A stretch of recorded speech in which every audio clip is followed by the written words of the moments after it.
It is time for a check of your weather. You're taking a live look over downtown Denver tonight. The sun still hanging on there, making for a beautiful sunset. I like the golden hour. Meteorologist Danielle joining us now with a look at your frightful forecast heading into Halloween weekend. A little bit, you guys. Are you dressing up this weekend? Yes. No, but I dressed up last weekend for Broadway parade. You so had a great costume. I did. Thank you. I was going to say good time. Well, I didn't mean to sound vain there, Danielle. You never are. You never are. You guys, as we head toward the weekend, it actually is going to feel a little bit more like summertime around here, but at least yesterday's cold front helped to cool us off a little bit. I mean, the tomatoes in the gardens have been fantastic, but we finally saw our first freeze of the season today. Typically, we see it on October 7th, a little earlier in the month, and then you got to go all the way back to 1944 when we had our latest first freeze back in the middle of November. So at least we have been there. We touched 32 early this morning out at the airport. We were in the lower 30s around Greeley, Sterling, 29 in Lyman, more 20s and low 30s up in the mountains. But then we were greeted to all of this sunshine this afternoon. I mean, truly tough to find any cloud cover out there. It's spectacular. Folks racing around City Park as we're watching that bright, brilliant sun begin to fade on a Friday afternoon.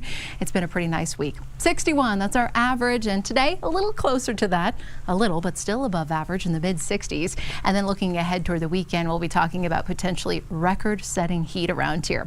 Everyone enjoyed the nice cool off in eastern Colorado, at least 60s down in La Junta and Lamar. We were in the 50s and 60s up to the high country as well. Looking at the climate calendar, nowhere near that record high of 84. It was last set fairly recently, back in 2017. No precipitation today, but a little bit more on the horizon as we head toward next week before Halloween. This ridge of high pressure sets up shop for the weekend. You know the drill, and that brings us the heat. Tonight, mostly clear. Temperatures staying above the freezing mark here around the Front Range. The eastern plains as well. A couple of those spots possibly falling near freezing, so frost advisories will continue until 8 o'clock tomorrow morning for our far eastern counties, also south toward Colorado Springs and through Pueblo.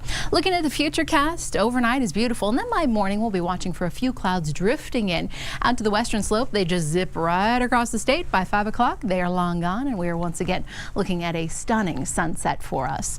As far as our temperatures go for tomorrow, we'll jump solid about 10 degrees. We'll be in the mid 60s around the lunch hour, and then looking ahead toward the afternoon, mid 70s. So if you're heading out to any kind of fall festivities or maybe Halloween parties, I don't think you're going to need the coats. Certainly not tomorrow or Sunday. 60s and 70s off to the eastern plains, 50s and 60s tomorrow, even a 70 out there in Eagle. We'll stay in the 70s for the metro area, a little more seasonal around Estes Park, Allens Park, and Netherlands, sitting in the lower 60s. As we look ahead toward the weekend, warm and dry. That's the name of the game for us. But before, well, we see those warm temperatures, we'll be watching out across the Pacific Northwest for this next storm system to dig in.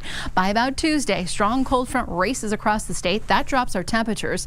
And then also we'll be seeing a little rain and possibly Denver's first snow. Out ahead of it, we're talking about the heat, but then a big 20-degree drop off in temperatures for us on Tuesday. Some rain showers first, and then as those overnight lows dip around the freezing mark, we'll be waking up to a little snow, probably slush early on Wednesday. But right now, guys, so far so good for Halloween. Hopefully no coats needed.